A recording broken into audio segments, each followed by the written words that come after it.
Story time about how my bully set me up to have me essayed and tried to starve me. And this is my own story time. I was in school, I was a total pushover. You guys, I never defended myself. Instead, my brothers and sisters would defend me all the time, which is why I say my brothers and sisters are my best friends now. Anytime boys would bother me, my twin brother would be right there to defend me. And anytime a girl bothered me, my sister would literally fight for me. So I had this bully in school. I'm gonna call her B. B was the queen bee. All the boys and all the girls would do whatever she wanted. She was funny, she was charming, and she made everyone laugh. So I understand why she was popular in our class. But how can everybody do what one girl said? I mean, the power she wielded over these boys. B was new to our school, and I could tell that she did not like me right away. In fact, I could hear her talking bad about me sometimes in class, and then when I looked at her, she would pretend like she was talking about somebody else. But nonetheless, she became friends with some of the girls that I was kind of friends with. By the way, I got bullied by almost everyone in my year, especially the girls. So one day, B invites me and the rest of the girls over to her house. But little did I know that she had invited a boy to essay me. Part 2 is up. That's when I realized she invited a boy to essay me. After school, we all get dropped off at our house, and nobody was home. Like, her mom wasn't even there, nobody was there. Although her little sister was there. Her little sister was only a year younger than us, but she wasn't that much younger. Her sister was a saint. She was super nice and kind. Right away when we got to her house, she tried to separate me from the group. First, I didn't know why she was doing that until I saw a boy. Let's call him William. Funny thing is that these people actually tried to follow me on Instagram, but I blocked them. Anyway, William literally came out of the shadows. Like, he was already in the house. Creepy. Anyway, everyone in class knew that William had a crush on me, which is why I used to stay away from him. So as soon as I saw him, my stomach dropped. That's when B tells me to go to the garage, and I needed to go get something for her. I walk with her to the garage, and William walks in too. Out of nowhere, she runs away and locks the door, leaving me and William alone. Instantly, I was afraid. Tried to talk to me, but then tried to kiss me right away. I kept turning my face and didn't want to. He tried to grab my you-know-what. Part 3 is up. That's when he tried grabbing my you-know-what. Kept pushing his hand away while he was trying to stick his tongue down my throat. The whole thing was incredibly disgusting. Mind you, I'm 13 at the time. And I push him away really hard and start banging on the door. And it opens the door, and everyone that was invited was listening through the door. And they all started cackling like it was hilarious what had just happened to me. Me, on the other hand, I was crying.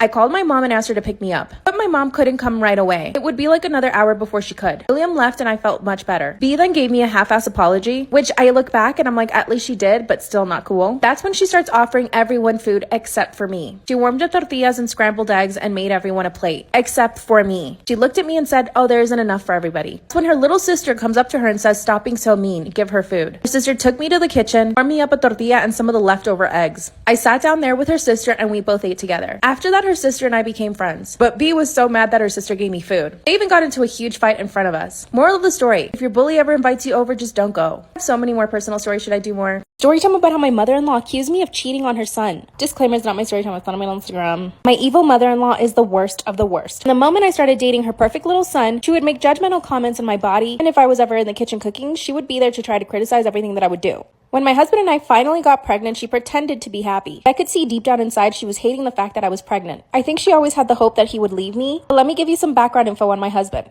This man is lucky to be with me. Not only am I a 12, I am so kind and caring to him, and I have way too much patience for him. Whereas my mother-in-law thinks that he's the one lucky to be with me. First off, I make way more money than my husband, so I'm the one paying for most of the bills. But guess what? My husband asked me not to tell his mom about that because he'd be embarrassed. He also doesn't know how to cook or clean. And guess why? Because his mother did everything for him growing up. So I'm the one that has to cook, clean, and pay for the bills. A few months ago, I asked my husband for a divorce. He ran over to his mom's house and tried to get her to convince me not to. But guess what? His mom called me and told me that she'd convince him to give me a divorce. Part 2 is up. Story time about how my mother-in-law accused me of cheating on her son. Disclaimer, it's not my story time, it's send me on Instagram. So instead of her trying to convince me not to leave him, she told me that she would convince my husband to break up with me. This was all for my benefit because I was the one that wanted a divorce. But 2 weeks later, I find out I'm pregnant. At the time, we were still living in the same house, but we weren't really talking. So I finally went up to him and told him that I was pregnant. He was so happy. You think he even gave me a hug or a kiss? No, he picked up the phone and called his mother right away. He called her on speaker and I could hear what she was saying. And as soon as he told her, she said, it's probably not your kid. How could I have not seen this coming? At this point, she thought we were gonna get a divorce. So me having a kid was the worst case scenario for her. Right away, she told him to kick me out of the house that I pay for. That's when I grabbed the phone from him and I started telling her everything. First off, I told her that I paid for all the bills and that her son made only $200 a week from his stupid gaming thing and that he wasn't even bothering to look for another job. And then on top of paying for the bills, I still had to cook and clean. And I asked her, do you really think this is the kind of man I want to have a kid with? She had no response. That's when she hung up the phone and told my husband to go over to her house. Part 3 is up.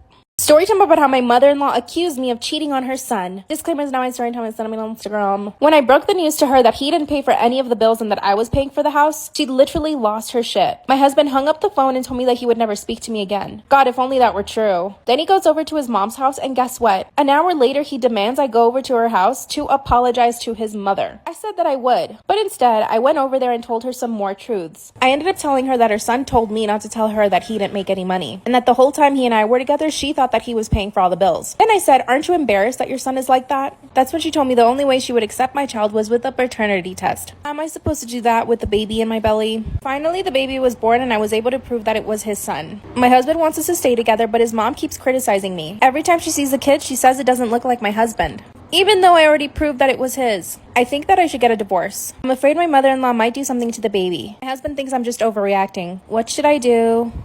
Story time about how my Bumble date tried to choke me. This man was trying to kill me. Disclaimers in all my story time and send me on Instagram. After the first date, I decided to give it another chance. I ended up going on a date with a guy who I'm pretty sure was gay. The whole time we talked about his best friend and how great his best friend was, and he definitely sounded different. So by the end of the date, I asked him if he was bi. He acted all offended and said no. So obviously, I never went on a date with him again. When I got home that night, I decided to get back on the app and look for another date, as you do. And that's when I saw the guy, the one who choked me. Let me start by saying he was definitely the most attractive guy I had seen on the app until that point, which was one of the reasons why I really wanted to go on a date with this guy. Up until that point, all these other guys were like 5s. He was definitely a 10. We connected right away and he asked me out on a date that very weekend. And I said yes. I was so excited to actually meet this one specific guy because he was so attractive. I went all out and went to get waxed. I got my hair done. The weekend comes around and we end up meeting at a bar. We met, sparks flew, it was amazing. But after 3 drinks, he started getting very aggressive. He started grabbing my butt and everything else, if you know what I mean. Part 3 is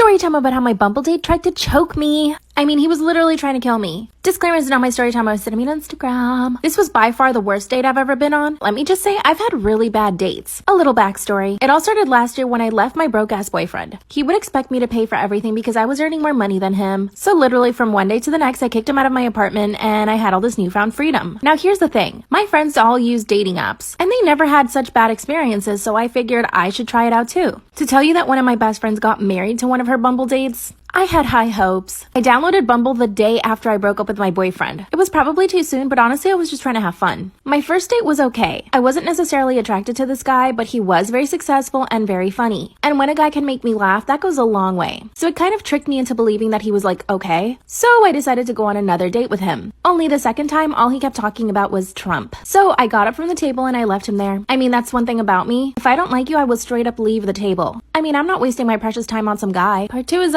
story time about how my Bumble date ended up choking me. That's when he started getting sexually aggressive. Like really bad. He had only had his 3rd drink, which led me to believe that he probably had a couple of other drinks before he came to our date. He was trying to grab at everything. My butt and even my V. Of course I pushed his hands away, and the only reason I didn't leave is because I'm like, okay, he's had a couple of drinks and he's probably just attracted to me, instead of telling him to stop and straight up leaving the bar. After 45 minutes, I told him that I was gonna go home. Then he says, I need a ride home. Can you give me one? And I said yes. Big mistake. We get into my car and he actually started gagging, like he was gonna be sick. I asked him to get out of my car and he said, no, I'm good. And that's when he just leans over and starts trying to kiss me. Instead of a normal kiss, he got up on the chair and on top of me. When I told him to stop, he grabbed my neck. 30 seconds later, I woke up. So yeah, he had choked me. He looked terrified. He got off of me and just left the car. I went straight to the police and they told me that they couldn't actually charge him because I didn't even know his real name. It turns out on the app, he had used a fake ID. I reported him to the app, but nothing happened. What should I do? Story time about how my husband left me for my twin brother. I would come home and find my twin brother on the couch with my husband. Of course, I just thought they were trying to get to know each other. I mean, we just got married and all. Got to the point where my brother was coming over to my place every single day. And my husband and him would hang out all day together. My husband works from home, so he's always there. I own my own business, so I'm usually not home before 3 p.m. Every time I would come home, my twin brother was already there. Actually, I told my twin brother he needed to give me and my new husband our privacy. That's when he said that I was overreacting and that he was just trying to get to know him. Then he said, are you jealous? I looked him straight in the face and I said, why should I be jealous? You're my twin brother. Then he laughed, got up, and left my house. And just like that, I knew something was going on. In part 1, I told you guys about those friends that warned me about my husband being gay. I decided to call on my friends and ask them to tell me why they thought my husband might be gay. They gave me lists. And I started writing everything down. And everything started connecting. I'd come to the realization that I married a gay man and that he was possibly having an affair with my twin brother. I mean, could things get worse? I decided to confront my husband. What he told me literally shocked me. Part 3 is up. Story time about how my husband left me for my twin brother. I confronted my husband. He told me that my brother essentially had been following him around and wouldn't leave him alone. In other words, he was putting all the blame on my brother. But instead of believing him right away, I grilled him. Started asking him questions about his past, like why he had never had a relationship before me with another woman, why all of my friends, literally all of them, thought he was gay. Of course, he denied everything, so I got on the phone and called my brother. I asked him to come over really quick and he did. And of course, I started interrogating him too. That's when I told my husband to repeat what he had told me. But he couldn't. He looked at my brother and said, "Sorry, I told her the truth." My brother said, "Which is?" And my husband says, "You won't leave me alone and that you've been harassing me." That's when my brother tried to swing at him. Then my brother spilled all the beans. He said that on my wedding night, my husband and him made out. And that after that, my brother would come to our house after I left every single morning to be with my husband and to do all the nasty things they wanted to do to each other. My brother told me that the one who started it was my husband. I looked at my husband and he couldn't deny anything. I divorced him the next day. My now ex is trying to convince my brother to be in a relationship with him, but he doesn't want to. And my dad is hunting my ex down. Bye. Story time about how my boyfriend shames me for having cellulite. Disclaimer is not my story time, it's sending me on Instagram. I'm 24 years old and my boyfriend is 21. According to him, he has never been with any girl who's had cellulite before, or even an ounce of body fat. Yes, I know what you're thinking, he's a total asshole, which in that sense, he is. But the rest of the time, he's completely fine and actually sweet. We met last year at a friend's party. At the party, I instantly fell in love with him. I thought he was the most beautiful thing I'd ever seen in my entire life. And it was reciprocated. I saw him from across the room and he made eye contact. A few minutes later, he walked over to me and just struck up a conversation. I know that people present themselves the way they want to be seen, especially when they're trying to impress someone they're attracted to. He started telling me about how he's studying to be a doctor, how he volunteers at animal shelters, and that every single weekend he also volunteers at the soup kitchen. Everything he said was absolutely perfect. By the end of the night, he had asked me out on a date and I said yes. I did explain to him that I didn't want anything serious and he said that was totally fine. I was trying to focus on my studies, so having a boyfriend was not in my plans. But after we went on 7 dates, he asked me to be his girlfriend. He wouldn't take no for an answer. After about a month, I finally said yes. Mind you, at this point, he hadn't seen me naked, not even in a bathing suit. The very night that I said yes to being his girlfriend, he asked me to come over to his place. He made a whole gourmet dinner, even bought super expensive wine. So we ended up doing it for the first time that night. The next morning when I woke up, the first thing he said to me was, "Do you ever exercise?" I was shocked. Part 2 is up.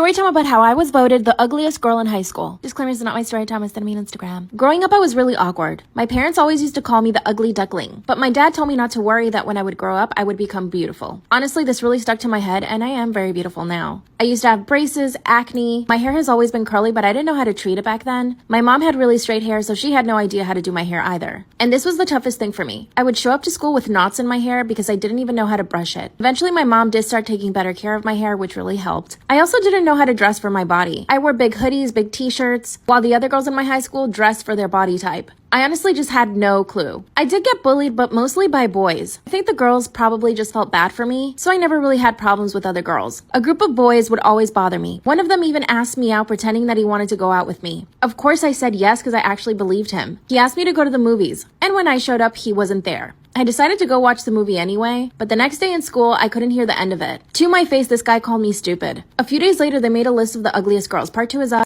Story time about how I was voted the ugliest girl in high school. Disclaimer is not my story time, it's sending me on Instagram. That's when the boys came out with the list of the ugliest girls in high school. What they did was pass around some flyers with all the names on it, and then they had people write the number 1 ugliest girl on the list. As soon as I saw my name on the list, I wanted to die. I pretended I was sick and went home. There was this one girl who actually stood up for me and the rest of the girls, and she was actually one of the prettiest girls in the entire school. She told everyone to knock it off, but nobody listened to her. Instead, the boys added her to the list as well, but there was no way that she was going to get voted number 1. I would show up every day to school that week wishing that I was dead. Finally, on Friday, they came out with the winner. And of course, everyone picked me. I was completely mortified, but I actually started laughing when I saw the list. It was like the stress from the entire week had finally accumulated, and my reaction was to just laugh. While they were all hoping that I was just going to break down and cry, I started to laugh in their faces. The teacher asked me what was wrong and I showed her the list. She ran over to the principal's office and everything became way too dramatic for me. So I literally decided to run away from school. When I got home, I told my parents everything. Part 3 is up.